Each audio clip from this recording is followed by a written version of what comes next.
Realmente debo decirle de que en la primera parte de la charla usted ha sido muy duro, padre. Muy duro al decir que tenemos una fe muerta. Y es precisamente eso lo que tenemos, ¿no? Es duro, pero es también hidalgo reconocerlo, ¿no? Entonces debemos concluir en que no estamos disponiendo ni configurando el pesebre como se lo merece nuestro Señor, ¿no? Si a eso agregamos el hecho de que vivimos en un mundo inmoral, ateo y en contra de Dios, que usted también lo mencionó, la situación se vuelve más grave y más complicada. Entonces eso nos llama a asirnos, a recurrir a alguien que nos puede y nos ayuda siempre, que es nuestra Madre María. Y ahí viene la pregunta que una hermana nos ha hecho, ¿no? Dice, ¿qué es vivir con María la natividad de Cristo? ¿Cómo podemos imitarla? ¿Cómo podemos seguirla? ¿Qué es lo que podría usted indicarnos, además de lo que ya ha mencionado alrededor de la figura o la presencia de María? A ver, es una pregunta muy profunda, ¿no? Daría para varias charlas, pero tenemos que decir algunas cosas y respondemos con lo que viene más inmediatamente a nuestro corazón. Y lo primero es que nosotros tenemos que darnos cuenta cuál es la diferencia entre María y nosotros. No es diferencia en que somos criaturas humanas, pero ella es sin pecado, es purísima. Nosotros somos pecadores redimidos, tenemos las concupiscencias que son las consecuencias del pecado original, pero nosotros, redimidos por Jesucristo, que ya venció el pecado, tenemos todo lo que necesitamos, todos los auxilios para poder dejar con nuestro sentimiento de la inteligencia y la voluntad que el Señor nos purifique. La dificultad que yo creo más grande es que nosotros, a diferencia de María, que confía plenamente en la gracia, nosotros confiamos más en nuestras propias obras y en nuestros propios medios. Y muchas veces nos cuesta reconocer que nuestro esfuerzo es inútil y que el esfuerzo que se necesita es creer, es decir, tener fe.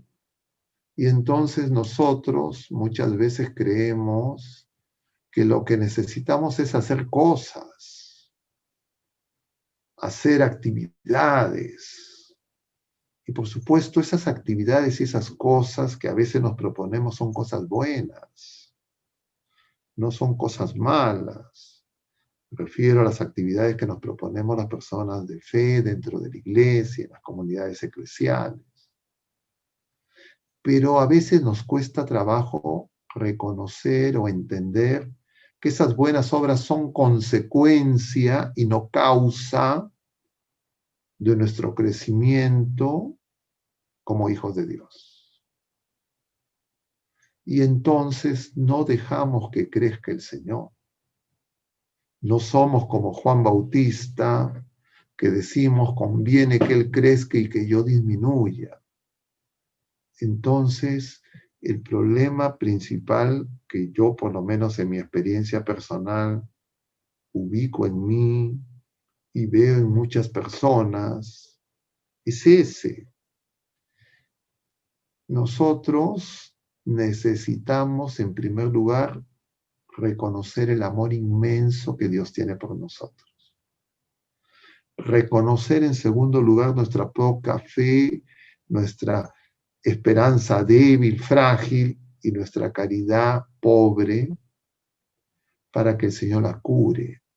Necesitamos convertir nuestra fe, necesitamos convertir nuestra esperanza, necesitamos convertir nuestra caridad.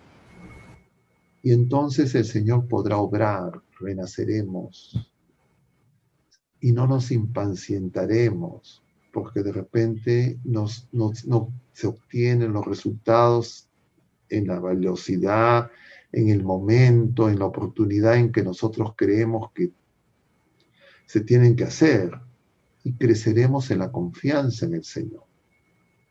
Y de esa manera el Señor podrá obrar. Entonces, yo diría, eso es lo que celebramos este 8 de diciembre. Lo que celebramos el 8 de diciembre no es ningún mérito de María, porque María como cigoto, en el momento de su concepción, ¿qué mérito puede tener? Ella es sin pecado concebida no porque tenga ningún mérito, sino por designio amoroso de Dios.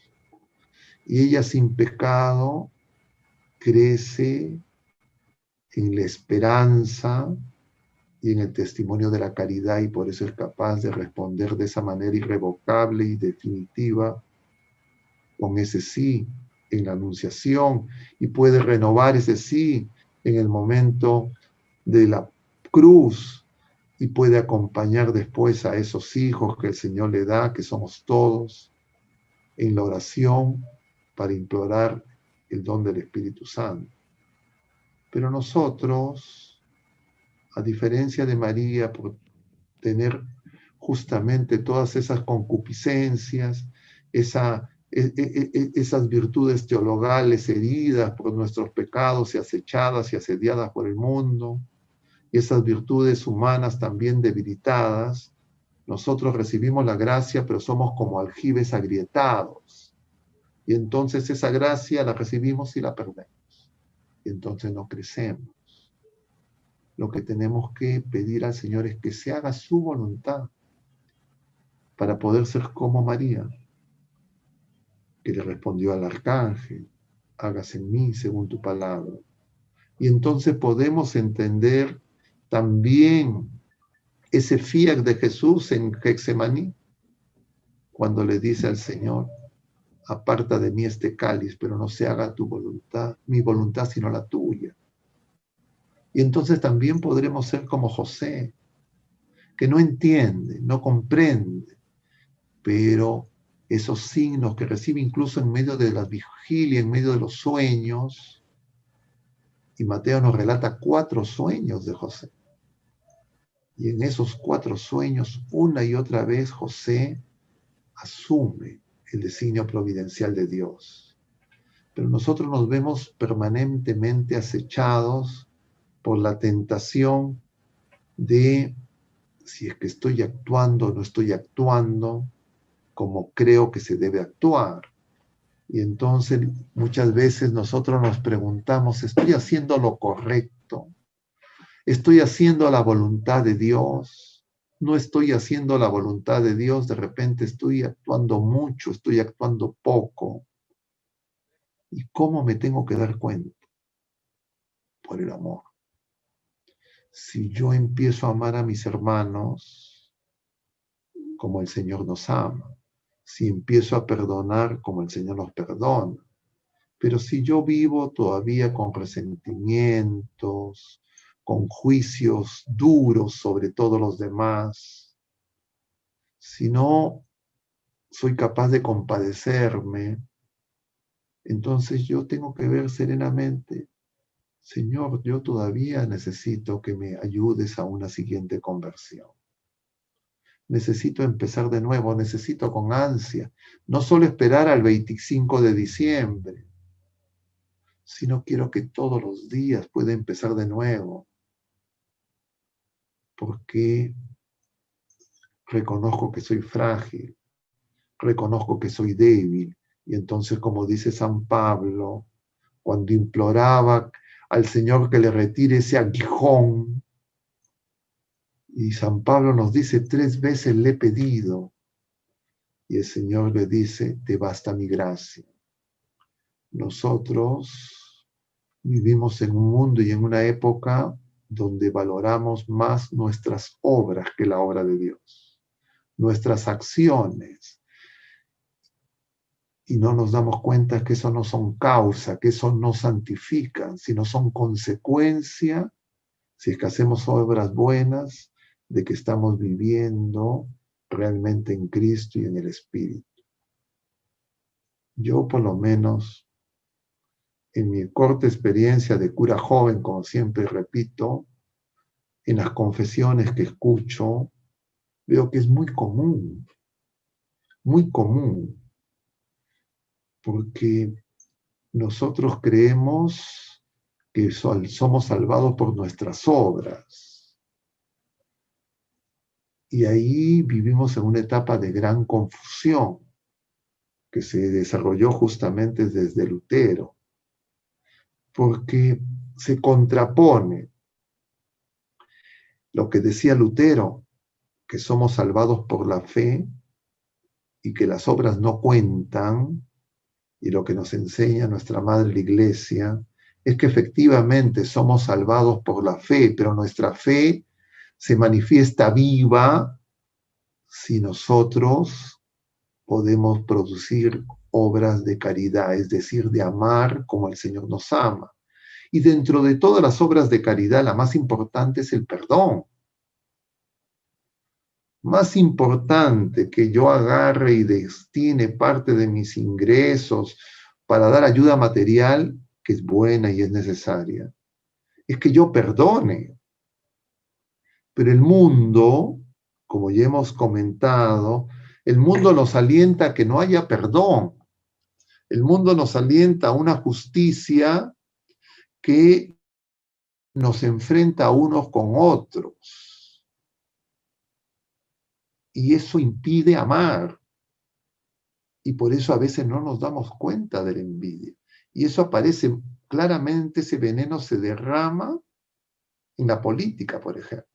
Es muy común, yo conozco muchas personas de fe, practicantes, miembros de grupos eclesiales, incluso clérigos, que asumen en la esfera política posiciones que son de, yo diría, de odio.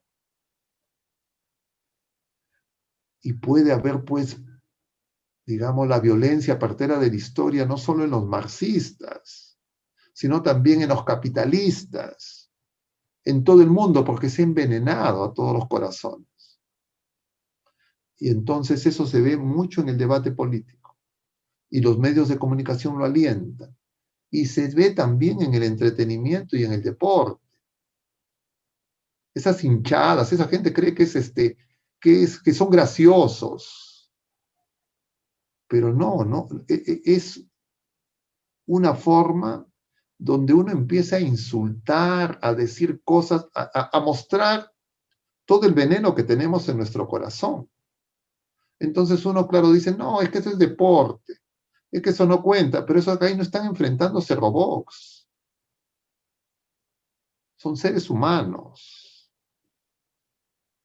Igual en otros campos, en los negocios, en el comercio, en todas estas actividades meritocráticas que los dicen tú tienes que ser el primero y entonces tienes que siempre ganar y si tú siempre ganas eres mejor, entre comillas te vas a salvar. Y la Virgen nos dice lo contrario. Nos dice, el Señor derriba del trono a los que se suben a un trono y el mundo nos propone tronos. Y el Señor nos propone un trono distinto y el trono de Jesús es la cruz.